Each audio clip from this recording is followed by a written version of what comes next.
मुल्क में मई में महंगाई 23 माह की बुलंदतरीन सतह पर पहुंच गई। अप्रैल के मुकाबले में मई में महंगाई 0.52% इजाफे के बाद 11.66% पर पहुंच गई। वफाकी इदारा शुमारियात ने महंगाई से मुतालिक माहाना रिपोर्ट जारी कर दी।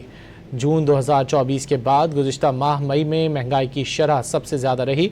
अप्रैल के मुकाबले मई में महंगाई की शरह में 0.52% का इजाफा हुआ। इदारे शुमारियात की रिपोर्ट के मुताबिक मई 2026 में महंगाई बढ़ने की सालाना शरह बढ़कर 11.66% हो गई, जबकि मई 2025 में महंगाई बढ़ने की सालाना शरह 3.5% थी। रिपोर्ट में कहा गया है कि गुज़िश्ता माह देहात में माहाना बुनियाद पर महंगाई की शरह 0.3% बढ़ी। शहरों में महंगाई में 0.68% का इजाफा हुआ।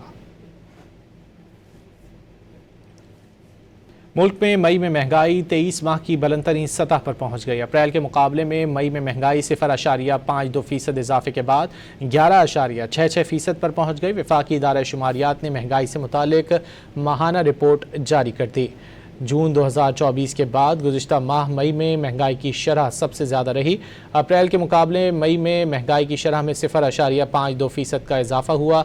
इदारे शुमारियात की रिपोर्ट के मुताबिक मई 2026 में महंगाई बढ़ने की सालाना शरह बढ़कर 11.66% हो गई, जबकि मई 2025 में महंगाई बढ़ने की सालाना शरह 3.5% थी। रिपोर्ट में कहा गया है कि गुज़िश्ता माह देहात में माहाना बुनियाद पर महंगाई की शरह 0.3% बढ़ी। शहरों में महंगाई में 0.68% का इजाफा हुआ।